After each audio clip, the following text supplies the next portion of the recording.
Hello students, very good evening to everyone. हम लोग आज बात करेंगे lecture 13 classification of collides.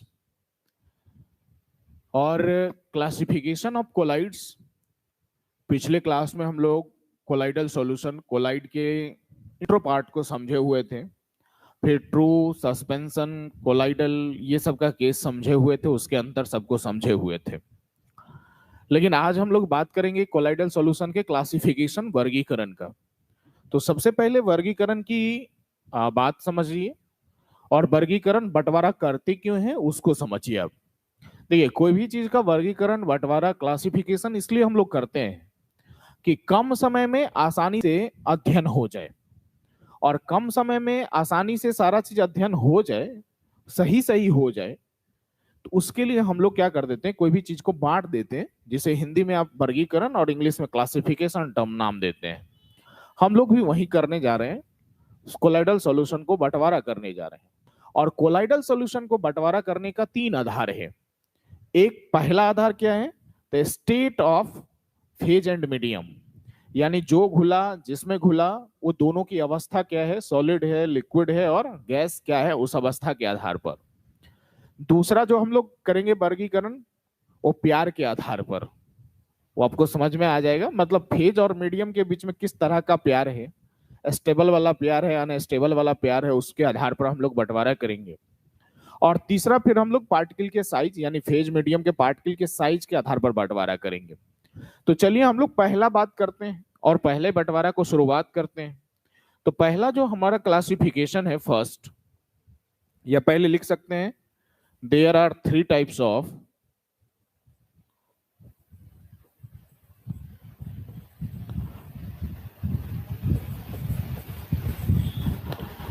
there are 3 types of classification.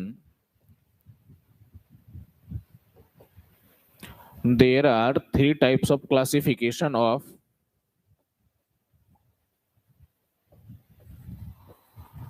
colloidal solution, जिसे हम लोग शॉर्ट में क्या बोलते हैं, कोलाइड्स। और वो 3 टाइप में जो जानने, वो पहला है स्टेट या फिजिकल स्टेट, भौतिक अवस्था या अवस्था, state of phase and medium. और मैंने एक चीज पहले ही समझा दी है आपको कि सॉल्यूशन चैप्टर में आप ये पढ़े हुए हैं कि जो घुला उसे सोल्यूट, जिसमें घुला उसे सॉल्वेंट। लेकिन वो नाम लागू होता है ट्रू सॉल्यूशन, होमोजेनियस सॉल्यूशन पर। जब हेट्रोजीनियस में आ जाते हैं, जिसका मेंबर कोलाइडल और सस्पेंशन है, तो यहाँ पर जो घुला उसे फेज बोलते हैं, पूरा नाम डिस्पर्स्ड फेज बोलते हैं, और जिसमें घुला उसे डिस्पर्सन मीडियम बोलते हैं। लेकिन चलिए छोटा ही नाम रखिए, मतलब जो घुला वो फेज और जिसमें घुला वो मीडियम। तो फेज और मीडियम का अवस्था क्या है, उस आधार पर क्लासिफिकेशन होगा। दूसरा होगा इंटरेक्शन बिटवीन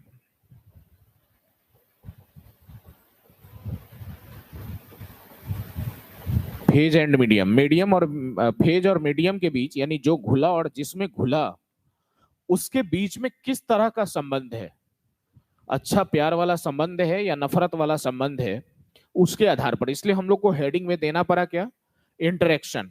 इंटरेक्शन का मीनिंग हो जाता है कि संबंध क्या है, उसके बीच में रिलेशन क्या है।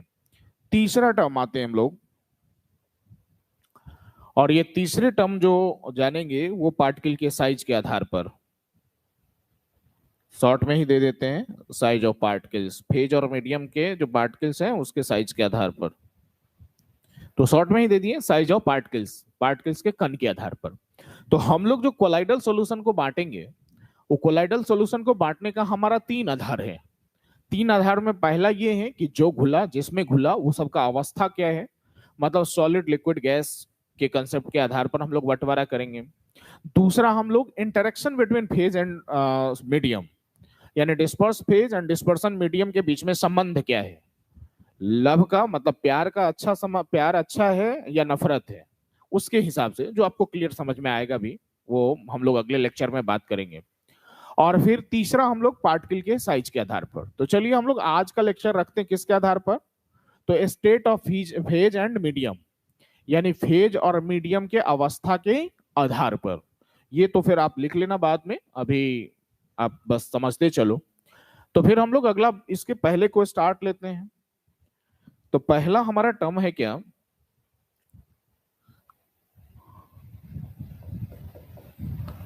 स्टेट ऑफ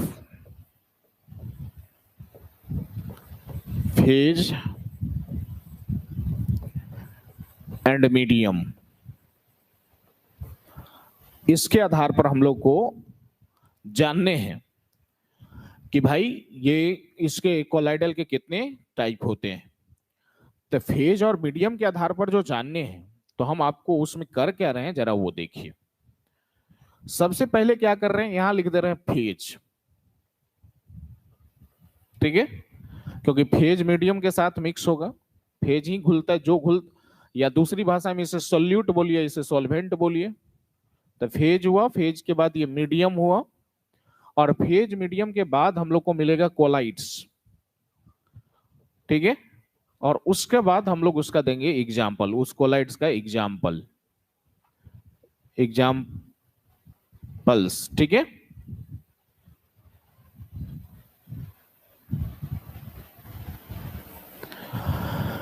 ये हमारा फॉर्मेट होगा कि फेज, मीडियम, कोलाइड्स और एग्जाम्पल्स। तो चलिए हम लोग पहले बात करते हैं। पहला बात हमारा ये है कि पहले फेज को क्लियर कर देते हैं। फेज में हम सबसे पहले लिखते हैं सॉलिड, सॉलिड, सॉलिड, ठीक है। फिर देते हैं लिक्विड, इसमें नहीं आएगा, थोड़ा ऊपर कर देते हैं हम इसको, ठीक है। तो अभी हम लोग सॉलिड सॉलिड वाला केस रखे हैं, और फिर उसके बाद लिक्विड, लिक्विड, लिक्विड, ठीक है। उसके बाद हम लोग फिर 3 अवस्था पॉइंट्स रखेंगे, और होगा किसका, तो गैस का, ठीक है। गैस, गैस एक नहीं होता है लास्ट में, लेकिन फिर भी दे दीजिए, दिखने में प्रॉब्लम तो नहीं है। Solid, solid, liquid, liquid, liquid और गैस। अब ये जिसमें घुलेगा उसका हम लोग नाम दे देते हैं, और उसके लिए दे देते हैं हम लोग सॉलिड। ये सॉलिड वाला अब लिक्विड में, फिर सॉलिड किसमें, गैस में। इसमें दे देते हैं लिक्विड वाला, फिर सॉलिड में, लिक्विड वाला फिर आपको लिक्विड में, और लिक्विड वाला फिर इसमें गैस में। इधर हो गया पहला, फिर गैस किसमें, सॉलिड में, फिर गैस किसमें, लिक्विड में, और फिर गैस किसमें, गैस में। ये याद रखना बड़ा आसान है। सबसे पहले तो देखिए, जो घुला तो उसको ट्रू सॉल्यूशन होमोजेनियस के केस में हम बोलते हैं सॉल्यूट, जिसमें घुला उसे सॉल्वेंट। लेकिन जब यहां हम लोग कोलाइडल सॉल्यूशन में आते हैं, तो वहां पर नाम चेंज होके हो जाता है कि जो घुला उसे फेज, पूरा नाम डिस्पर्स फेज, और जिसमें घुला उसे मीडियम या डिस्पर्सन मीडियम पूरा नाम बोलिए। तो सीधे भाषा में याद रखिए कि जो घुला वो फेज, जिसमें घुला वो मीडियम। तो पहले क्या किए, सॉलिड वाला 3 को बना दिए, फिर लिक्विड का 3, गैस का 3, तब फिर सॉलिड, लिक्विड, गैस किया। तो हो गया क्या मीनिंग, कि जब सॉलिड वाला चीज सॉलिड में घुले, जब सॉलिड वाला चीज लिक्विड में घुले, जब सॉलिड वाला चीज गैस में घुले। दूसरा अगला केस हो गया, जब लिक्विड वाला चीज सॉलिड में घुले, लिक्विड वाला चीज लिक्विड में घुले, लिक्विड वाला चीज गैस में घुले। अगला हो गया, गैस वाला चीज सॉलिड में घुले, गैस वाला चीज लिक्विड में घुले, और गैस वाला चीज गैस में घुले। रियलिटी में ये अंतिम वाला जो लिखे हैं गैस इन गैस, वो गैस और गैस चूंकि सेम अवस्था हो जाता है, तो कंप्लीट एक होमोजीनियस मिक्सचर का एग्जांपल हो जाता है। तो वो यहां नहीं होके वो होमोजीनियस का मेंबर है, और वहीं पर होना भी चाहिए था। लेकिन चलिए, जब लिख रहे हैं तो उसका दे ही दिए, लेकिन रियलिटी में वैसा नहीं हो, 8 गो हम लोग को लिखना था और देना था। समझ में आ रही बात। तो चलिए अब हम लोग समझते हैं कि भाई ये क्या क्या ऐसा नाम है। अब इसका नाम क्या क्या परल है वो जरा, ये कहता है जब सॉलिड वाला चीज सॉलिड में घुलता है तो उसका हम लोग नाम देते हैं सॉलिड सोल। उसका नाम क्या देते हैं? Solid sol. मतलब उस कोलाइडल सॉल्यूशन का नाम देते हैं सॉलिड सोल। जब सॉलिड वाला चीज लिक्विड में आता है तो उसे नाम देते हैं हम लोग सॉल, और जब सॉलिड वाला चीज गैस में आता है तो उसे हम लोग नाम देते हैं एरोसॉल। ठीक है। जब लिक्विड वाला चीज सॉलिड में आता है तो उसे नाम देते हैं हम लोग जेल। जब लिक्विड वाला चीज लिक्विड में आता है तो उसे नाम देते हैं हम लोग इमल्सन। ठीक है, इमल्सन। जब लिक्विड वाला चीज गैस में घुलता है तो उस गैस वाला चीज इधर तो फिर सॉलिड सोल, लेकिन लिक्विड वाला चीज गैस में घुलता है तो उसे हम लोग नाम देते हैं फिर एरोसॉल ही। और ये जो है गैस वाला चीज जब सॉलिड में घुलता है तो उसे हम लोग नाम देते हैं सॉलिड सोल, या सोल दे दीजिए, सॉलिड सोल। और फिर गैस वाला चीज जब लिक्विड में घुलता है तो उसे हम लोग नाम देते हैं क्या?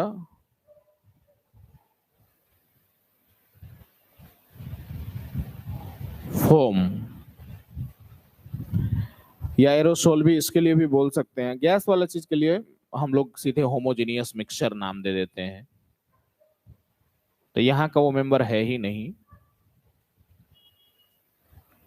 ठीक है, एक बार क्लियर हो लो आप कि आपके पास तीन है, सॉलिड सॉलिड, सॉलिड सॉलिड के तीन केस, लिक्विड लिक्विड वाले के भी तीन केस, गैस वाले के भी तीन केस, और फिर मतलब हो गए आपके किसके, गैस के तीन केस, मतलब सॉलिड के तीन केस, लिक्विड के तीन केस, गैस के तीन केस। जो घुला है तो एक एक कर दिए तो अपने आप अलग हो गया है।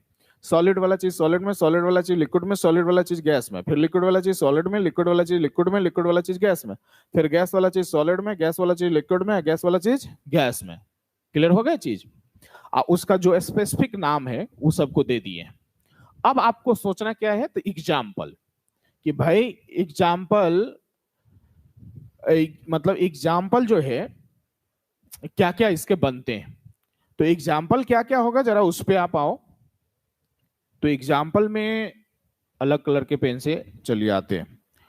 अब आपको सोचना है कि कौन ऐसा चीज है जो सॉलिड वाला चीज सॉलिड में घुलता है, ये आपको थिंक अबाउट सोचना है। तो उसके लिए देखिए है क्या कि बहुत सारे ऐसे चीजें हैं आपके पास इर्द गिर्द एग्जाम्पल में आते हैं, लेकिन उसका बेस्ट एग्जाम्पल हम लोग के पास क्या है, तो हम लोग के पास बेस्ट एग्जाम्पल एल्लोइज। एल्लोइज किसको बोलते हैं? तो एल्लोइज बोलते हैं मिश्र धातु को। तो मिश्र धातु जैसे क्या है कि आप अगर सोना का गहना बना रहे हैं जिसको ज्वेलरी, तो फिर देखिएगा उसमें सुनते हो या 24 कैरेट सोना, 22 कैरेट, 18 कैरेट, 20 कैरेट, वो क्या है? अगर 24 कैरेट सोना रहेगा तो वो मुलायम होता है, और उस सोने का जो गहना होगा, ज्वेलरी होगा, ऑर्नामेंट होगा, वो जल्दी जल्दी टूटेगा, क्योंकि ओरिजिनल सोना जो होता है 24 कैरेट वो मुलायम होता है। तो हम लोग क्या करते हैं, उसमें तांबा मिलाते हैं। अगर 2 भाग तांबा मिला दिए उस सोना में तो हम लोग तब बोलते हैं उसको 22 कैरेट है। अगर उसमें 3 भाग मिला दिए तो 21 कैरेट है, 4 भाग मिला दिए तो 20 कैरेट है, क्योंकि ओरिजिनल तो 24 कैरेट होता है। तो वो तो कॉपर तांबा के हिसाब से उस पे आते हैं हम लोग। ठीक है, तो कहने का मेरा सेंस क्या है कि हम लोग के पास वो जो है उसमें कॉपर और सोना, वो दोनों मिलके जो ज्वेलरी बनता है, ऑर्नामेंट बनता है, तो वो एक तरह से क्या है, दोनों सॉलिड है। तांबा भी सॉलिड है और सोना भी सॉलिड है, और दोनों मिल जाता है तो क्या बन जाता है, एल्लोइज, मिश्र। तो ज्यादातर एग्जांपल उसका आता है, तो इसलिए हम लोग लिख दिए एल्लोइज में मिश्र धातु सब जो भी होता है उसका आता है। नेक्स्ट अगला बोल रहा है सॉलिड इन लिक्विड, मतलब कौन ऐसा चीज है जो सॉलिड वाला चीज लिक्विड में घुलल है। तो सॉलिड इन लिक्विड के एग्जांपल में कौन आता है, पेंट सब, जो घर को आप दीवार सबको जो पेंट करते हैं, एशियन पेंट, इंडिगो पेंट, वो सब। तो उसमें क्या रहता है कि लिक्विड के रूप में पानी रहता है, रहेगा ही, स्वाभाविक सी बात है, पानी रहेगा ही, लेकिन मेन रूप से सॉलिड वाला मटेरियल ज्यादा रहता है उसमें। इंडिगो जो आप सुनते हैं उसका खोज इंडिया में हुआ है, और इसलिए उसका नाम इंडिगो पड़ा हुआ है। वो आगे की ऑनर सबकी बातें होती है। तो कहने का मेरा सेंस क्या है कि पेंट जो भी है उसमें सॉलिड वाला चीज लिक्विड में घुला रहता है, और पेंट किसका एग्जांपल है, सोल का एग्जांपल है। तो इसके एग्जांपल में आ जाएगा क्या, पेंट, रंग सब जिसको डाई यूज बोलते हैं। एक एक एग्जांपल हम दे रहे हैं समझाने के लिए। अगला क्या बोल रहा है, सॉलिड वाला चीज गैस में। मतलब कौन कौन सा ऐसा चीज है जो सॉलिड है, ठोस है, और वो गैस में आ गया है? तो उसके मेंबर सब में कौन आ जाते हैं? तो स्मोक, धुआं। तो वो क्या है? सॉलिड है, लेकिन वो चलाता है हवा में। हवा क्या है? गैस है। तो सॉलिड वाला चीज किस में आ गया? गैस में। तो डस्ट, धुलकन जो है वो, स्मोक, धुआं जो है वो वाला चीज सब क्या है? सॉलिड वाला चीज किस में आ गया है? गैस में आ गया है। जरा आप अगले पर क्लियर होइए। अगला है लिक्विड सॉलिड। मतलब कोई लिक्विड वाला चीज सॉलिड में, जिसे आप बोलते हैं जेल। भाई जेल ऐसा है जो हमको नहीं लगता कि किसी को समझाना पड़ेगा कि जेल क्या है। आजकल हेयर क्या बोलते हैं उसको, हेयर जेल आता है, जिस कंपनी सेटवेट ये सब नामुम है। तो मतलब क्या है कि उस जेल, जब ये बोले तो वही जेल की बात हो रही है कि कोई लिक्विड वाला चीज सॉलिड में घुला हुआ है, जेल है। तो हम लोग उसके एग्जाम्पल में लिख सकते हैं कि हेयर जेल जो आता है वो सेटवेट, जिस कंपनी सब का नाम सब है, जेली लिक्विड सब आता है, फोटो चिपकाने वाला जेल सब, गम सब आता है, वो सब हुआ। नेक्स्ट आते हैं, अगला जो है वो है लिक्विड इन लिक्विड। मतलब जो घुला वो भी लिक्विड, जिसमें घुला वो भी लिक्विड। और कहिएगा सर ऐसे में, तो ऐसे में तो हो गया जैसे नींबू का रस पानी में, लेमन जूस वाटर में। तो नींबू का रस पानी में, तो नींबू का रस पानी में घुल जाता है, उसके बाद वो दिखाइयो नहीं पड़ता है। और जब दिखाई नहीं पड़ता है तब तो वो ट्रू सॉल्यूशन हो गया। हमको ट्रू सॉल्यूशन पढ़ना नहीं, हम लोग पढ़ रहे हैं कोलाइडल सॉल्यूशन। ट्रू सॉल्यूशन के लिए दूसरा ही चैप्टर था जिसका नाम सीधे सॉल्यूशंस था, जो स्पेशली ट्रू सॉल्यूशन था और होमोजेनियस मिक्सचर था। और अभी जो पढ़ रहे हैं वो हेटेरोजेनियस मिक्सचर है। दोनों में अंतर मैंने पहले ही आपको प्रीवियस क्लासेस में डाले हुए हैं। 12 लेक्चर, 13वां लेक्चर आप कर रहे हैं, आप इसके पीछे के लेक्चर को देख लीजिए, वो क्लियर समझे हुआ। पिछले लेक्चर भी देखिएगा तो समझ में आ जाएगा आसानी से। तो यहाँ पर तो हमको वैसे एग्जांपल देने हैं तो कोलाइडल सॉल्यूशन को, तो उसका बेस्ट एग्जांपल क्या होता है? मिल्क, दूध। कि भाई दूध है तो पानी तो होगा ही ना। अगर गाय भैंस का दूध निकालते हैं तो गाय भैंस जो पानी पिया है उसी का कुछ अंश है ना उसमें। तो मतलब पानी भी लिक्विड और दूध भी उसमें जो है वो लैक्टिक एसिड वो भी लिक्विड। तो दूध इमल्सन का बेस्ट एग्जांपल है, जो कि क्या है? लिक्विड इन लिक्विड में है। समझ में आ रहा बात? अगला आ जाइए, लिक्विड इन गैस। यानी कौन ऐसा चीज है जो लिक्विड वाला है लेकिन घुला किस में है? गैस वाला चीज में है। तो सबसे बढ़िया आज क्या है? कुहासा। कुहासा जो होता है ठंडा महीना में, वो क्या है कि मतलब वातावरण में हवा है, उसमें पानी का अंश रहता है। तब उसे आप बोलते हैं ना कि ये कुहासा लग गया है। तो दैट इज क्या? कि फॉग। कुहासा जो है वो हवा का है मिक्सचर, जिसमें कि लिक्विड वाला चीज, लिक्विड के रूप में पानी, या गैस के मतलब एयर, हवा। तो हम लोग इसको दे देते हैं क्या? फॉग, कुहासा। ठीक है। नेक्स्ट आते हैं, अगला जो लिखा है गैस वाला चीज किस में? सॉलिड में। कि कोई गैस वाला ऐसा चीज बोलिए जो सॉलिड में घुसा हुआ हो, आप कोई गैस वाला ऐसा चीज बोलिए जो मतलब लिक्विड में घुसा हुआ हो। तो जब कोई गैस वाला चीज सॉलिड में घुसता है तो वो एग्जांपल्स होता है फोम, गद्दी वाला चीज सब जो होता है वो सब। फोम, गद्दी वाला चीज जब सब होता है उसमें, वो गद्दी वाला नहीं आता है, स्लिप वेल आता ना, शादी विवाह में देखते हैं ना आजकल, कि मतलब सब कुछ देने के बाद वो गद्दा वाला एगो दे देता है। वो जबकि शरीर के लिए अच्छा चीज नहीं है वो, आगे चल के बहुत समस्या है उसमें। इसलिए प्लेन बेड हल्का बोलता है, बहुत ज्यादा मोटा बिस्तर नहीं होना चाहिए, पतला ही बिस्तर होना चाहिए। बायोलॉजिकली वो स्वास्थ्य के लिए हानिकारक है, लेकिन फिर भी अगर देता है तो उसमें देखिए वो दिखने में इतना मोटा रहता है। आप 3 star hotel, 5 star hotel, restaurant, hotel में जाइए, होटल में तो उसमें देखिएगा इतने मोटे मोटे गद्दे दिए रहते हैं वो। तो क्या है वो, और जैसे ही उस पर बैठिएगा या सोइएगा वो पंच कर जाता है। इसका मतलब है कि आपका वो जो स्लिपवेल का या जो भी कंपनी का वो जो गद्दी वाला बेड दिया हुआ है आपको, तो वो तो सॉलिड है, लेकिन अंदर में क्या है कि गैसियस चीज भरा हुआ है। तो हम लोग तो वही तो लिखे हैं कि गैस वाला चीज सॉलिड में, तो हवा हो गया गैस, आप वो जो गद्दा बनल है वो हो गया सॉलिड, उसमें घुसा हुआ है। तो फोम वाला चीज सब जो भी होगा वो जनरली ऐसा होता है। और मतलब जो भी ऐसा चीज जो लगे कि गद्देदार टाइप का है, दिखने में सॉलिड है, एयर उसमें पंच किया हुआ है, एयर उसमें इंटर किया हुआ है, तो फिर वो फोम टाइप का होता है। तो फोम लाइक एक तरह से आप कह सकते हैं उसको, उस तरह की जो भी वस्तुएं होगी। नेक्स्ट अगला है कोई गैस वाला चीज लिक्विड में। कोई ऐसी चीजें जो गैस वाला चीज किस में हो? लिक्विड में हो। तो भाई गैस वाला चीज लिक्विड में मतलब सेंस क्या? कि घुलने वाला चीज गैस हो, जिसमें घुल रहा वो लिक्विड हो। तो उसका बेस्ट एग्जांपल क्या है? फ्रॉथ, जिसको आप क्या बोलते हैं? गांव देहात की भाषा में फेन। नहीं, साबुन से कपड़ा धोते हैं तो उसका फेन बनता है, सर्फ अगर पानी में डालते हैं झाग फेन। तो उसमें क्या है कि वो एक तरह से लिक्विड है, पानी तो लिक्विड है, और देखिए फेन बन गया, उसमें एयर भरा रहता है। तो गैस वाला चीज किस में है? लिक्विड में। तो इसके एग्जाम्पल में आ जाएगा कौन? फ्रॉथ, जिसको हिंदी में आप क्या बोलते हैं? फेन। अब आ जाते हैं गैस वाला चीज, गैस। रियलिटी में फिर बोल रहे हैं गैस वाला चीज, गैस जैसे लिखे तो होमोजीनियस मिक्सचर है, बेस्ट होमोजीनियस मिक्सचर है, और इसलिए इसको यहां पर नहीं लिखना चाहिए था। लेकिन चूंकि सबको लिख रहे हैं तो एगो को काहे छोड़ देते हैं, इसलिए मैंने लिख के आगे लिख दिए होमोजीनियस है।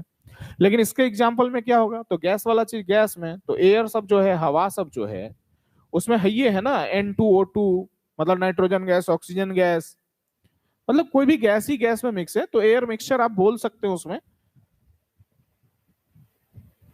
लेकिन ये एक होमोजीनियस एग्जाम्पल हो जाता है।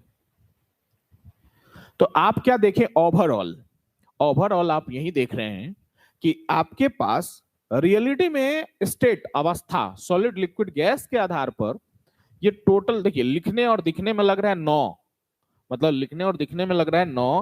कहने का मेरा सेंस ये है कि आपके पास ये 3 वाला पार्ट है जिसमें सॉलिड सॉलिड, ये 3 है लिक्विड लिक्विड, और ये 3 है गैस। तो रियलिटी में हमको ये दुए को गैस देना था, 3 नहीं। एगो हो जाता है होमोजीनियस, होमोजीनियस है ट्रू, हम लोग पढ़ रहे हैं कोलाइडल सॉल्यूशन, सॉल्यूशन थोड़े पढ़ रहे हैं, सॉल्यूशन चैप्टर तो खत्म हो गया है। तो रियलिटी में 8 टाइप आप बोल सकते हैं। अगर कोई पूछता है स्टेट अवस्था के आधार पर, तो हम ये कैसे अंतिम वाला को हटा दीजिए और बोलेंगे कि 8 ही प्रकार के होते हैं कोलाइडल सॉल्यूशन अवस्था के आधार पर। अब वो 8 प्रकार कौन कौन है? तो solid sol, sol, aerosol, gel, emulsion, aerosol, solid sol, foam, ये होमोजेनियस ना बोलेंगे। लेकिन लिख रहे थे तो फिर मैंने आपको बोले कि लिख देते हैं, बड़ी बात यही नहीं। लेकिन कहिएगा सर ये इतना याद रखना है क्या, या इतना पढ़ना है क्या? नहीं, तो इसमें भी लिमिट किए हुआ है आपके लिए। आपका एनसीईआरटी भले एक टेबल बना के ये दे दिए हुआ है, लेकिन इसके लिए भी आपको एक लिमिट में रखा हुआ है। लिमिट क्या रखा हुआ है? कहता है कि इसने का पूरा डिटेल नहीं जानना है। डिटेल फिर किसका जानना है? तो डिटेल आपको बस इस 3 का ही जानना है। एक सोल वाला पार्ट को जानना है, एक जेल वाला को जानना है, और एक इमल्सन को जानना है। इसलिए मैंने तीनों पर स्टार लगा दिए। इस 3 के अलावा आपको जानना भी नहीं है, मतलब इमल्सन जानना है, जेल जानना है, सोल जानना है, यानी सोल, जेल, इमल्सन। कहता है इस 8 में, 9 में, 9 कहने का मतलब अंतिम वाला, उसको हटा दीजिए तो 8 हुआ। तो उस 8 में सिर्फ इसी 3 को जानना है आपको डिटेल में। मतलब जब भी आपके एग्जाम में क्वेश्चन की बात आएगी तो जनरली वो इमल्सन का क्वेश्चन डालेगा, नहीं तो जेल का क्वेश्चन डालेगा, नहीं तो सोल का क्वेश्चन डालेगा। उसके अलावा और किसी का वो डालेगा नहीं। लेकिन चूंकि हमको बतानी थी, समझानी थी, इसलिए मैंने सबको लिए। और ये सिर्फ आपको डिटेल में जो जानना है, तो डिटेल में जानने के लिए सिर्फ यही 3 है, एक सोल और एक जेल और एक इमल्सन। इसलिए लास्ट में हेडिंग जब आएंगे हम लोग एक जगह, तो हेडिंगे डालेंगे सोल, फिर जेल और इमल्सन। तो वहां पर फिर आपको बताएंगे एक क्लास में हेडिंग है, मतलब जैसे आप देखते हुए क्लास सबका लेक्चर देके हेडिंग लिखा रहता है, लेक्चर 1, लेक्चर 2, लेक्चर 3, लेक्चर 4 करके ऐसे हेडिंग सब डाला है। जैसे आज के हेडिंग में मैंने डाले हैं क्लासिफिकेशन ऑफ कोलाइड्स, तो वैसे ही एक हेडिंग डालेंगे जिसमें लिखेंगे सिर्फ सोल, जेल और इमल्सन।